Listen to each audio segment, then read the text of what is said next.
And when I can find Vince, I'll unmute him.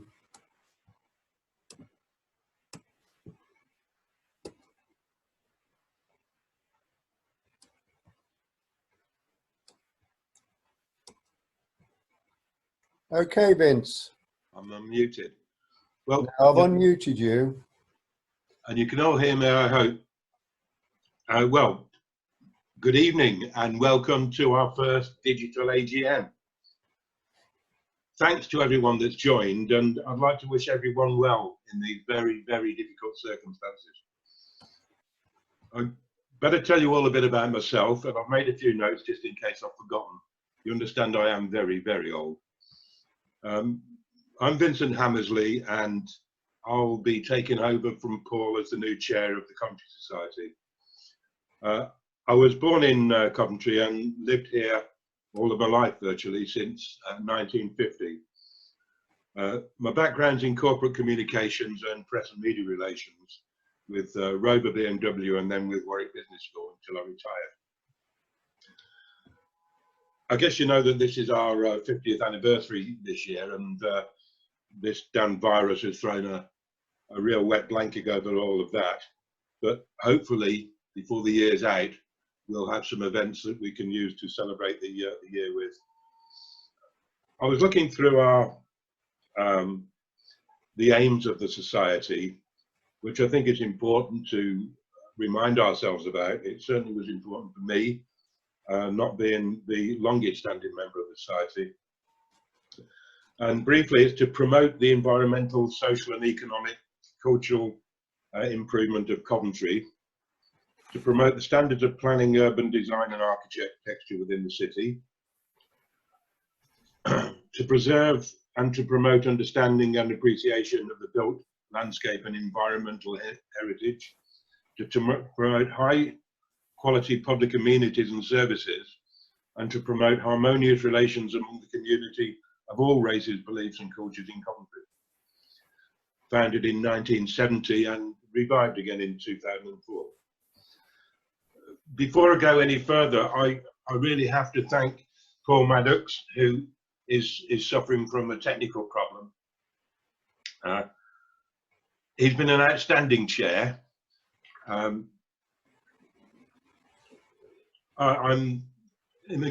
have a great deal of admiration for Paul for his huge knowledge of the history of this city, and also his energy working not only on behalf of Coventry Society, but with many other groups around the city too.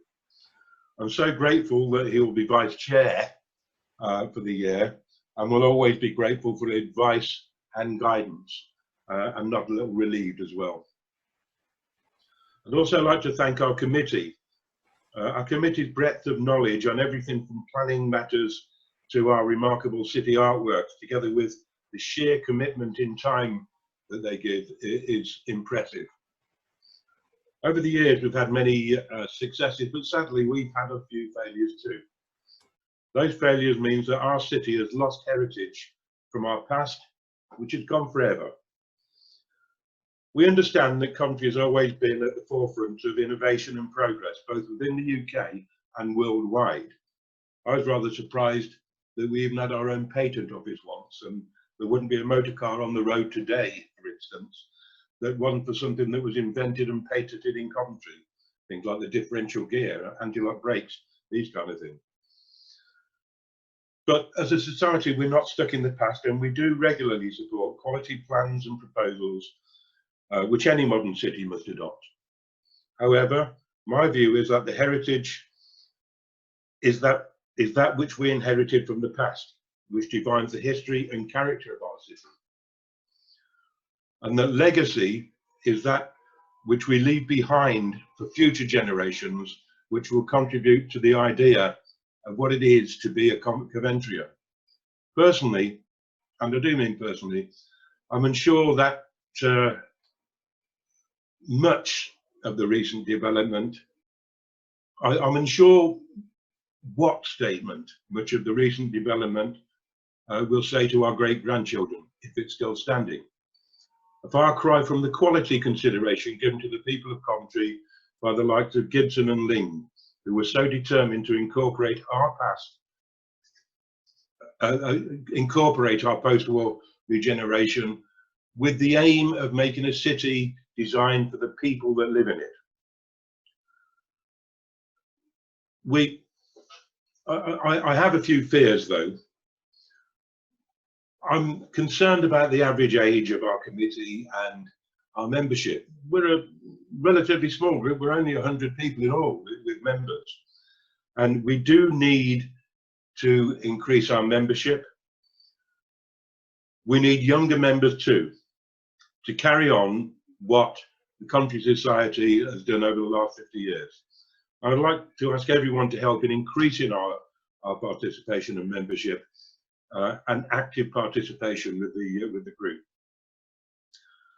I also greatly look forward to our involvement with with Civic Voice. Being a member of Civic Voice gives us leverage not just locally, but on the national stage. And hopefully during this year, we'll enjoy a much closer relationship with them. That's about me and what I think and my personal views.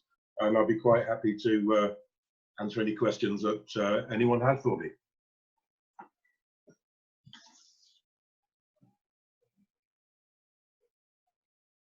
And it's gone quiet. Oh, you're still unmuted.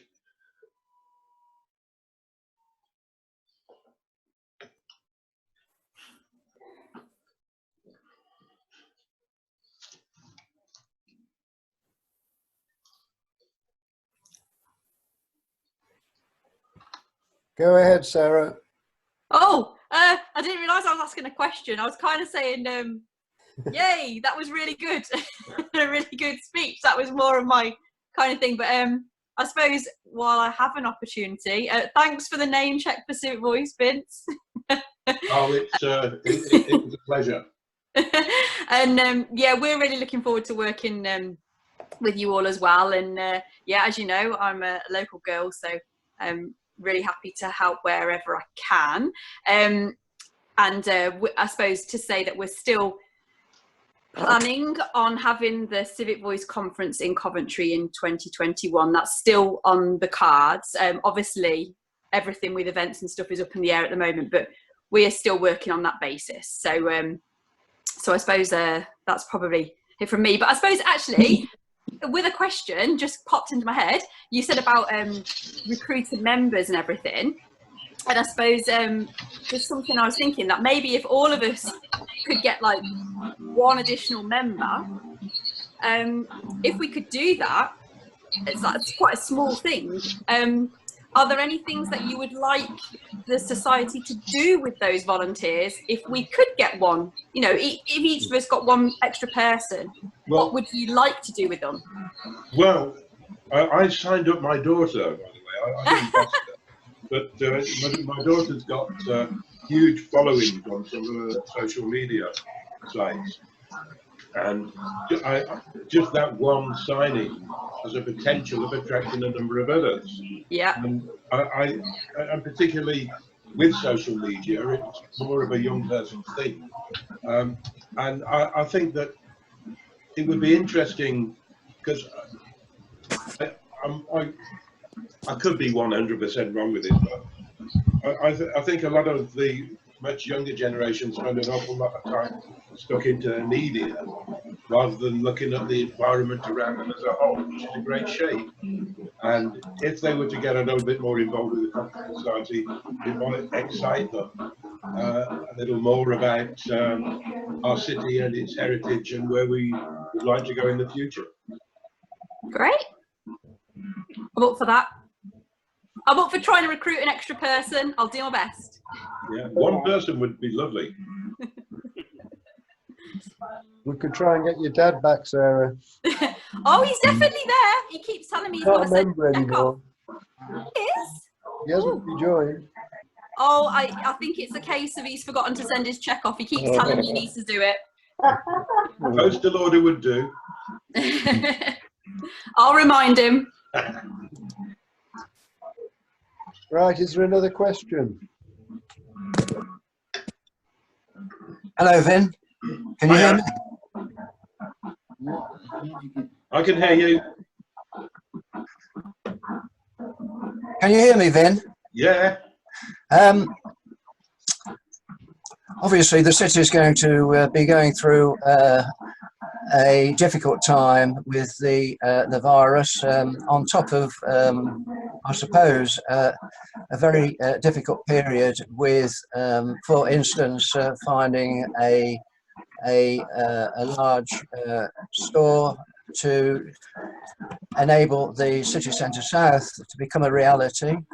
There are other issues like the canal basin, which I've been wrestling with and which I'm still having great difficulty with. There doesn't seem to be the sort of enthusiasm to move forward on that. But what do you think is the most important campaign that the society should be pushing ahead with in the next 12 months? Obviously, it's difficult to draw a balance between what are my own personal views and the views of the society as a whole. You know, we are a group and we go by the majority. I'm rather concerned at the moment about Civic Centre 2, the architects building. The university and the developers just don't seem to want to give up on that. They keep plugging away at it and plugging away at it and throwing a lot of money at it. And I happen to know that they've made a commitment by offering a significant commission to someone, and I'm not any more than that, which means they think they're going to be going ahead with it. So I think that could become urgent in the near future. We cannot allow grade 2 listed areas in our city to be steamrolled. Secondly, and a bit much more recently, in fact, St Nicholas Church in Radford. It's a rather stunning, outstanding building. The plans are to demolish it, not only to demolish it, but to demolish the iconic, as far as the architect's concerned as well, bell tower, and ship the bells out to some church in Birmingham or something like that. And I'm rather concerned about that. Yes, there are going to be problems. They say it's going to cost more to repair it than to build it, pull it down. But I'd like to see evidence of that. I'd like to see, as far as the canal basin is concerned, and I know that you're concerned about it, and I think a lot of other people are as well. It seems to be hidden away just on the wrong side of the tracks of the ring road. But I'd like to know what the City of Culture are doing to try and utilise that resource and maybe draw a lot more attention to it. Want me to come in on that one there then, Vincent? Yes, I would, and I also need to apologise that I had a little note that I should have expanded on my intro thing about the value to this city that I've found of our museums and particularly our archives. I do apologise for not mentioning that. No, not at all. Thank you very much for that. Obviously, we've well, first of all, welcome, Chair, and best luck. And I can just mirror your thoughts on and your words on Paul Maddox. I'm lucky enough that I've become quite a good friend of him in the last few years, and I always like to mine his vast knowledge on the city. I'm a proud Coventrian, and I sit you and text Vince anything that I can do to help you and assist you in your new role. Then, of course, as far as the canal basin is concerned, we were there today actually delivering food parcels for Operation Shield, and we commented, myself and Nicky Norman, who's in the group, on how it'd be great to bring that place back to life. We've recently been involved with the Riley mark, the Vincent Riley mark, who took a unit there, and there's also another unit that they may be displaying some cars in for future museums. So there is a conversation about what is happening in that area. I thought there was some funding, but I'd have to check for the waterways to clean up the canal. I went for a canal journey myself from there to Hawksby Junction not too long ago, and just to see the rats running across the water, and it was quite disgusting. It's a crying shame, and it could be such a hub of activity for there. So hopefully something will happen on that. But my one of my priorities, and I know Nikki also, was private visitor centre, and any conversation with that about reopening that. It's obviously the oldest part of our city for 2021. Yeah. Conversations with the City of Culture at the minute, we really don't know with the furloughing what is happening, whether if some of the events are going to take place online or if it's going to be delayed. You know, that conversation is very fluid at the minute, but we're still putting a full project together for the Herbert, for the Transport Museum. And I'd like to think the private visitor centre was a real big part of that. So as soon as I know any more, I'll keep informed. The whole area around the Priory Visitor Centre and what's happened there, frankly, leaves me speechless. Yeah. We used to, Culture Coventry, we used to have that private visitor centre, and I used to look after it, but it was taken from us from the university, who tried to make it a going concern. And they're talking out of school, they didn't. You know, there were some late night events that made some money, and there's an option there. You know, tourist information, for instance, is at the Herbert. That could go into the private visitor centre, and that would be the, you know, these conversations we've been having with the council, but it almost seems like it's been just put on the long finger, and no one is taking up the urgency of what the private visitor centre should be. It should be the hub of the cultural part of Coventry. You know, you go to the private visitor centre, you're directed to the Herbert, you're directed to the St John the Baptist. You know, we need to bring that back to life, and I think we all need to make a concerted effort. I know Vicky has been trying to push a few buttons, so have I, in meetings with the council, but it's just, obviously the virus has made things a bit more difficult, but quite happy to look after it. Just give us the keys and let's get it open. Yeah. For instance, no one's checking the fire alarms, no one's checking the intruder alarms. I go past there most days, and street sleepers sleeping at the top of the stairs, you know, and it's beyond belief. I'm sure you all feel the same way. Yeah, I've smelt one or two pungent whiffs walking past there too. Yeah, I bet, yeah. I had a nice incident though where I met some German tourists, and was able to then take them around and show them around the city. Take them into lovely Caroline Hub Day and tourist information, and made a bit of a fuss of them. Yeah. But you know that it's there. You know, it's got the Walk of Fame there. It's part of our city. It's the first cathedral, and it tells the story of the beginning of the city. And it needs to be open. We all need to put our weight behind this to. And of course, we could have thanked them, because without them, we wouldn't have had the new cathedral. Yeah. Quite right.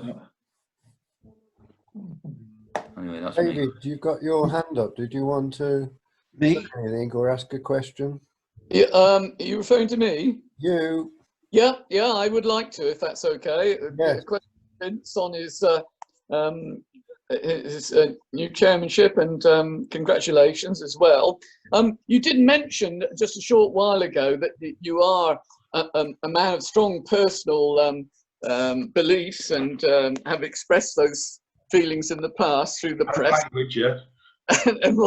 and whatever. And I'm just wondering whether you have in mind a sort of two-phased approach to speaking about Coventry issues, in terms of your personal views as against those of as chairman of the of Coventry Society. Two-faced, and me being in PR for most of my life. Two-phased, P-H-A-S-E-D. I know that I can get quite concerned and emotional sometimes about things, and I know I get impatient for things that aren't acting quick enough. But as chairman of the Coventry Society, I'm a member of a group of people, and Coventry Society isn't about my opinions, although I will express them forcefully and maybe emotionally if I need to. But if it's going to be to the detriment of the society or to the detriment of this city, I'll keep my big mouth shut. Thanks. Yeah, that's what I wanted to know. Sorry, can I continue just for a second? Yes. Obviously, it's a very tricky job that you've got to do. You know, in order to keep people on our side, and especially that problem with the council, it's a very difficult job, and one where quite a bit of diplomacy, I guess, would be needed. And with that, I wish you every best. Can I give you an example? Over this past couple of days, I've considered on a number of occasions sending an email to James O'Boyle,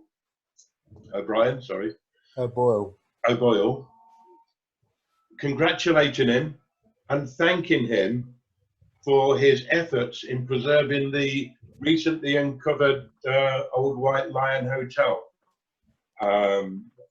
mosaic. Excellent. I've had other information that tells me he really is serious about preserving it. I thought that he didn't care. Mind you, if they wanted to build student flats over the top of it, I'd have thought it would be bloody gone by now. Thanks very much.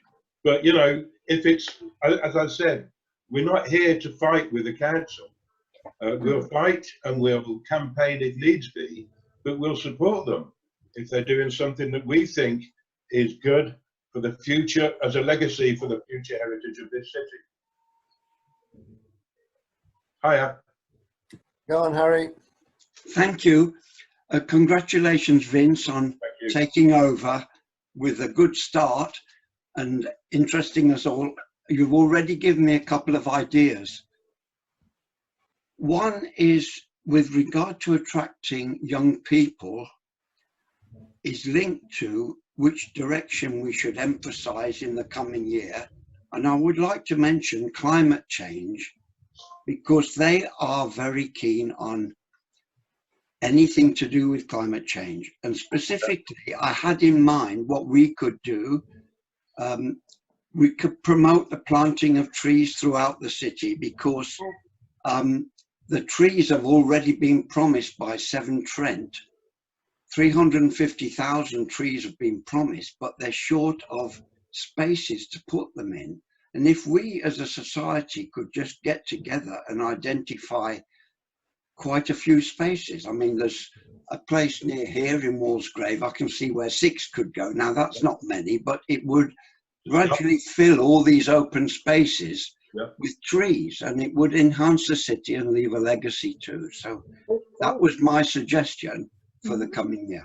I think that's cracking, and I've always had a lot of feeling for Jabbett's ash. I'd love to get a cutting of it and plant it outside here.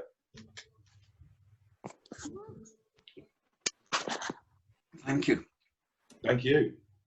I've made a note of that, and it's certainly something. I remember. Did you, when you were a kid at school?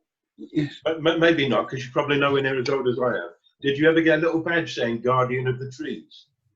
No, but I walked all the way down Coat of Arms Bridge Road, going to Green Lane School, and it was a most wonderful childhood to go through that area. Yeah.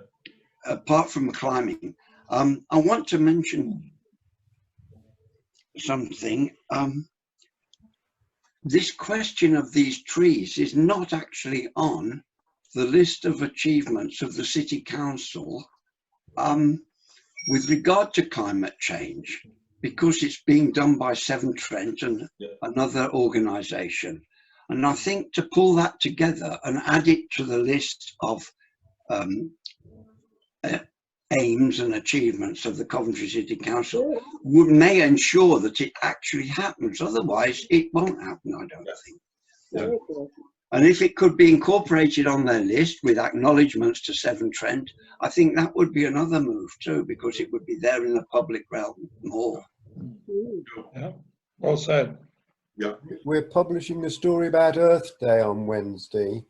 So in terms of climate change and that, shows that we're interested in it. Yes, please. Thank you. Thanks for the suggestion as well. Yeah. Right, anyone else like to ask a question?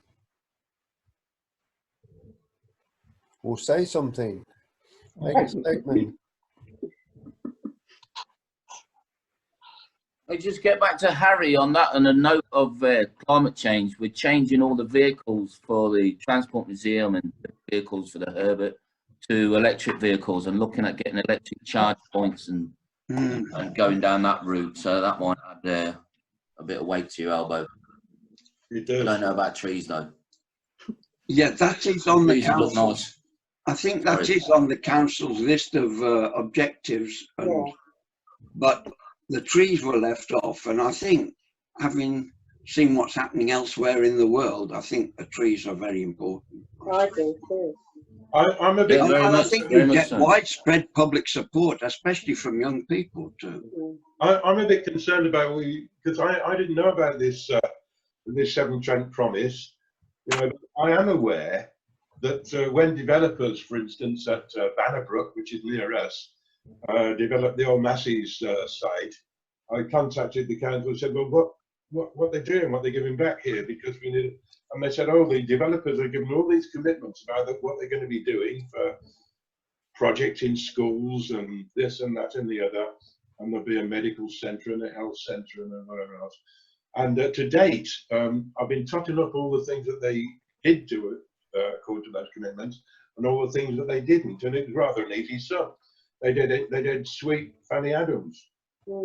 Vince, if I I would can come agree in with on that. that, can I come in on that? Because I was the site manager at Bannerbrook, so you may hold this against me or not, but I was the guy who knocked down the Massey Ferguson building. So apologies for that, everyone. Oh, no, I didn't. But speaking from a developer's point of view, you make a promise from a Section 106 agreement to make donations to local areas and local swings and footpath improvements, and that plasters over your obligations with the planners. The builder's always in between us. You know, even if you object, you're not going to get anywhere. The builder has all the power. There was plans to put a doctor's surgery. We built the Penny Black pub and the chip shop and the chemist and all that. It's just a token gesture. Yeah. You know, so I wouldn't expect any more coming. I was just sorry they didn't refurb the old Massey Ferguson club. I just wonder whether you mentioned Section 106. I just wonder what people's views are on CIL replacing Section 106. Community infrastructure. My view, well, from my point of view, we're trying to get 106 money from Jaguar for their electronic plant out of Whitley to rebuild the Lunt Fort. But it's a bit of a battle. But, you know, it turns out because of the conservation and all the rest of it out there that it probably costs a lot more than we will get off them. I don't want to throw numbers around on this portal, but ideally for me, I don't know if any of you have been to the Lunt Fort recently, but it's dilapidated, it's falling down, and we just want to keep it open for the kids. I've had to close down the ramparts now so they can't play bows and arrows and get dressed up because it's just too dangerous, it's falling apart.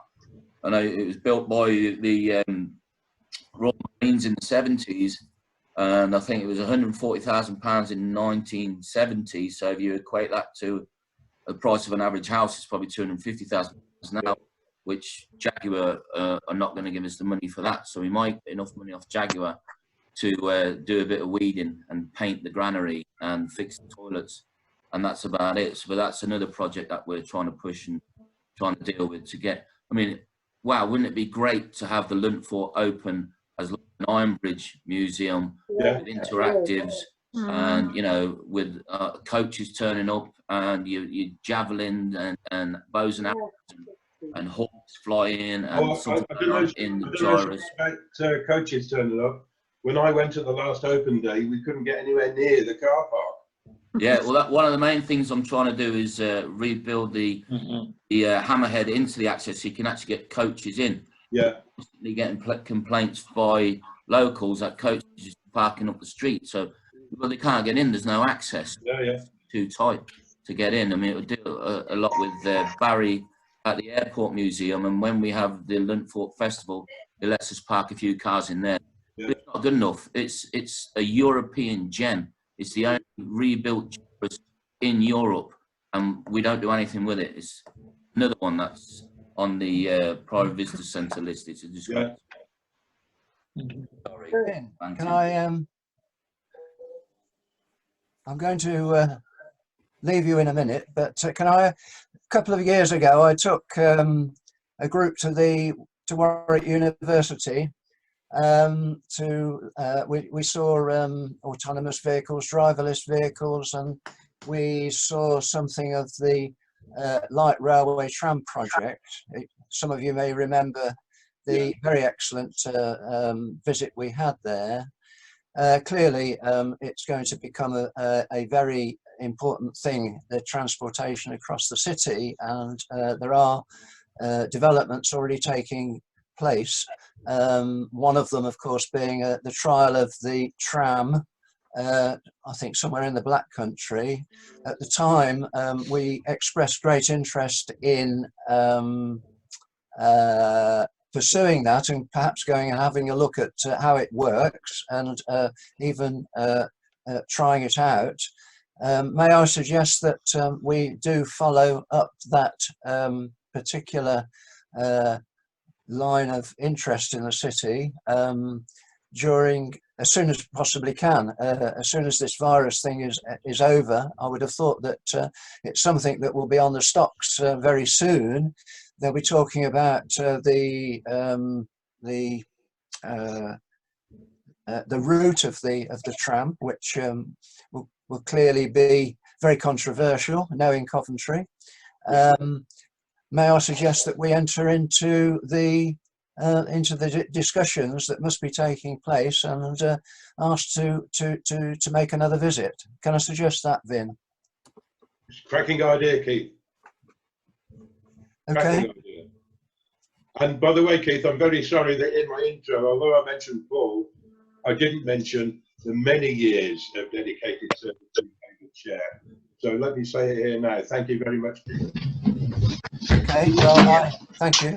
I wish you well. I'm going to sign off now, and good to see you all. Before you go, can I just say there's an example of a driverless car at the Transport Museum. You're welcome to come and have a look at it. George Richards, you wanted to say something? Yeah, basically it's heads up. I don't, just in case you're not aware, part of the council's air quality action plan involves widening of the butts, in particular using two instead of one arch, well, one of the railway arches, so that the road capacity between I think it's Hammersley Lane and all the way to the Ring Road will be increased. People might have their own views on that. I'm just saying that that's part of the council's proposals for improving air quality. Yeah, we've had a lot of discussion about that, and we can see where the problem is, and it'd be nice if it could be resolved. It is a hell of a bottleneck. And welcome to Elena.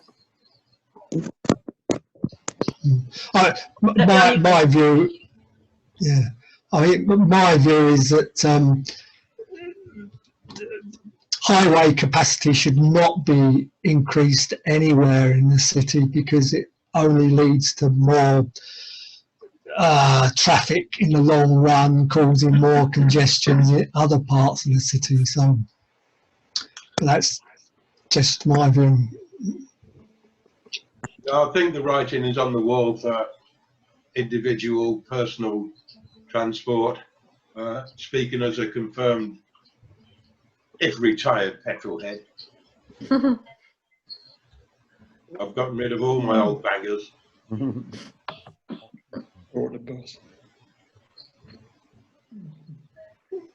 May I leave you now Vince, I just want to mention that Paul Maddox knows all about those 350,000 trees because he was the person who told me I had to look for a place to put them.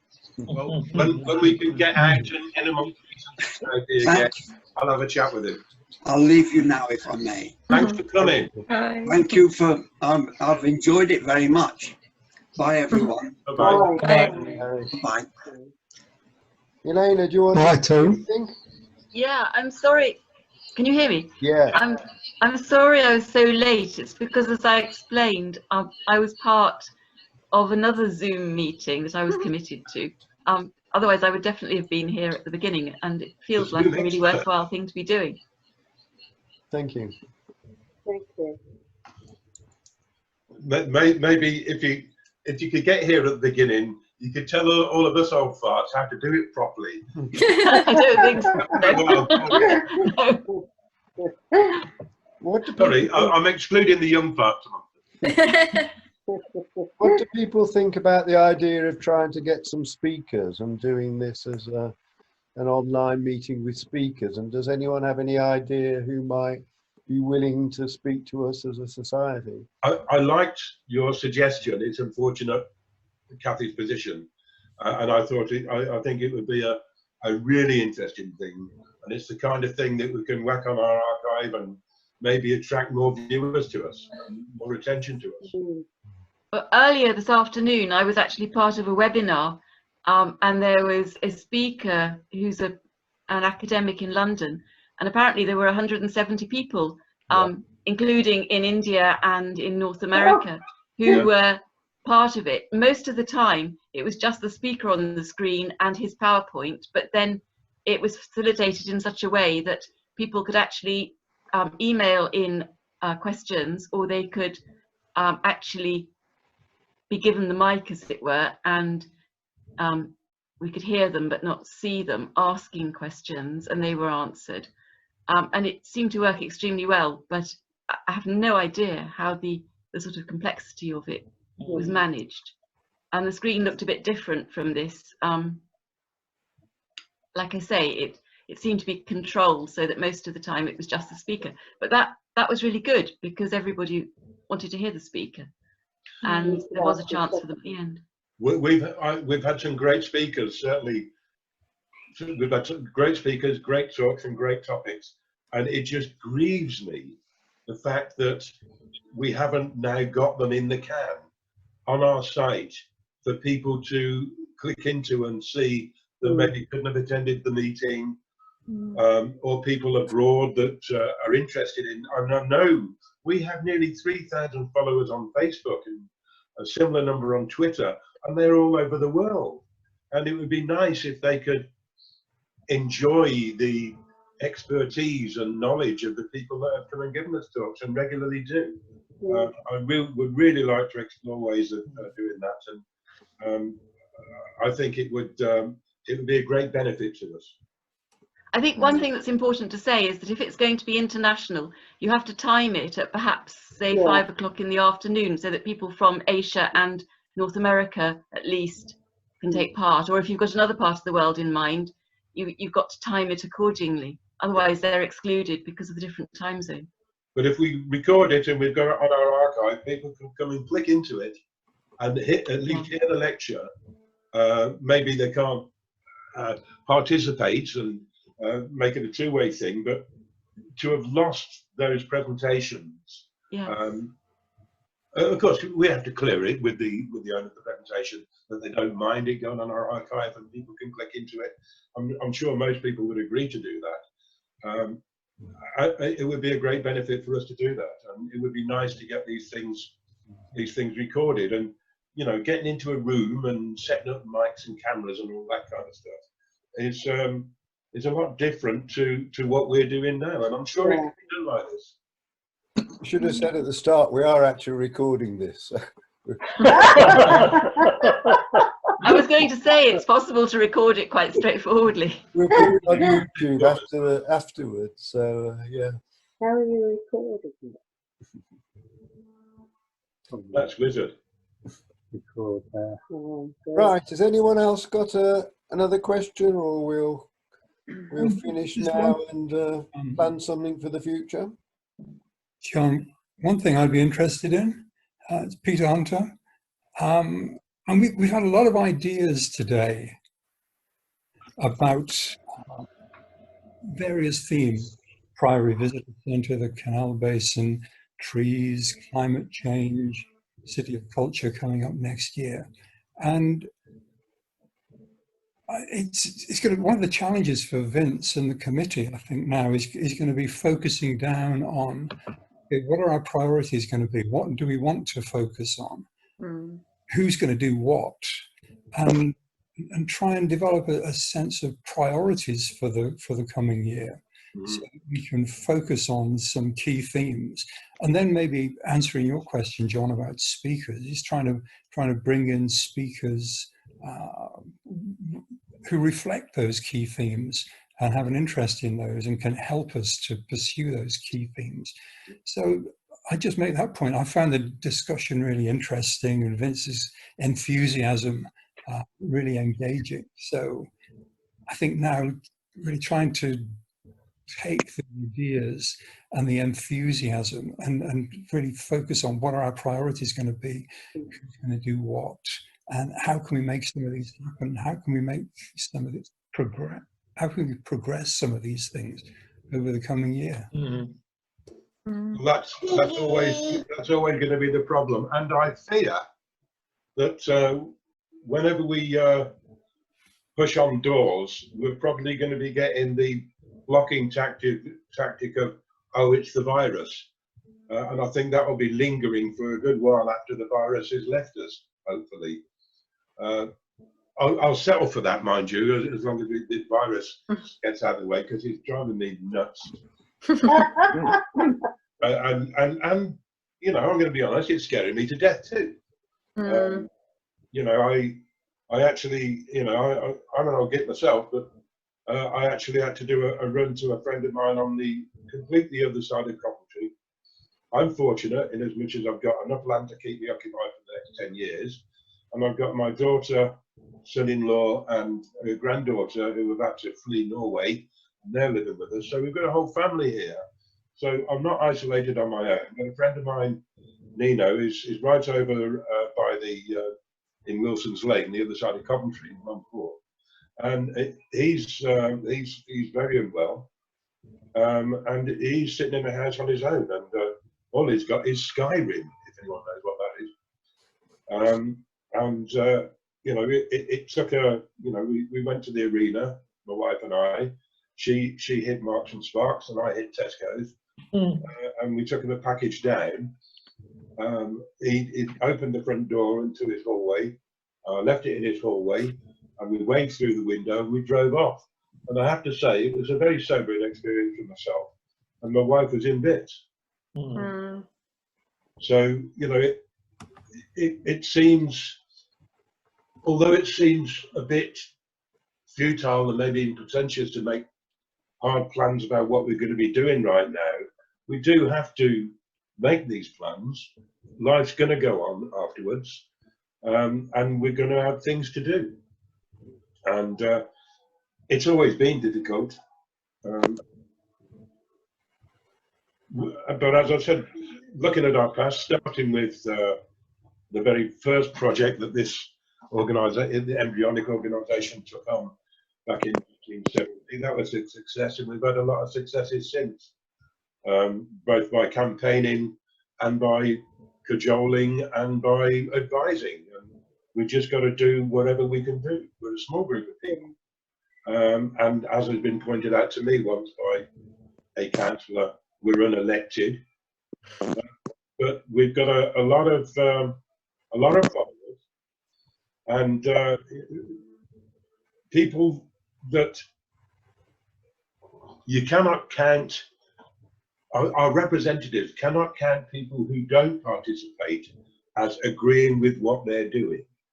You know, that's no form of democracy, and we just have to put something on the other side. I don't mind being a bit outspoken occasionally, but I do mind. I do understand that in my current position, I can't go shooting my mouth off like I would normally feel very, very inclined to do.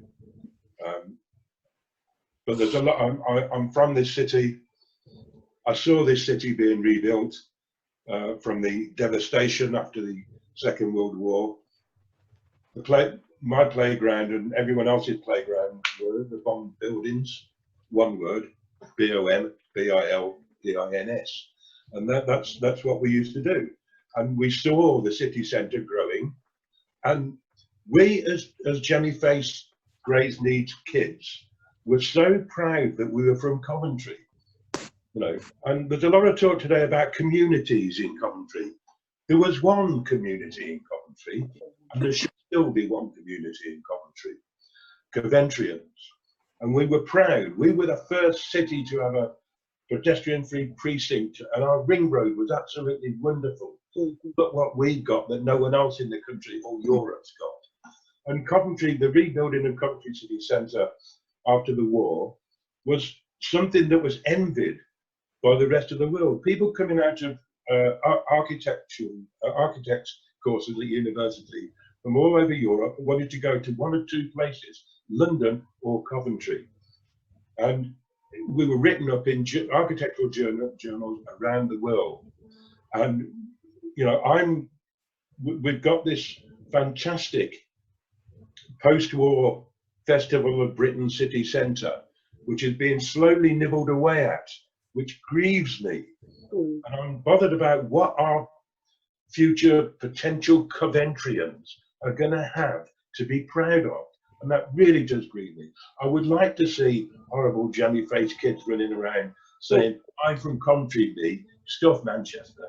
You know, and because of the football team. Thank you. Well said, Vince. Well said. Well said. Okay. Thank you all very much for coming. Sorry, John, can I just add a note there after Vince's great words that if anybody feels vulnerable, they should register for Operation Shield with the council so you can get your food packages.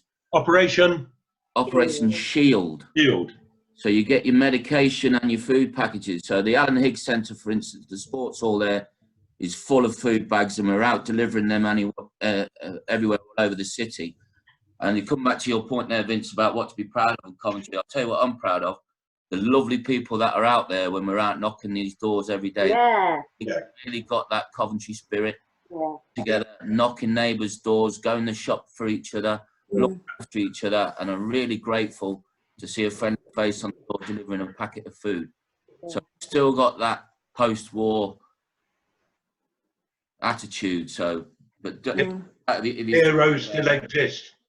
The CV Life team as well. The CV Life Culture Coventry, incredible. Heroes still exist. Delivering your post, or driving a truck, or medication. working in the NHS.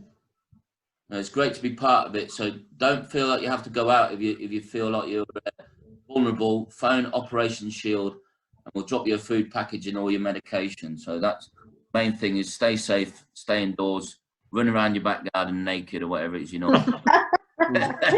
Thank you. Okay. That's great.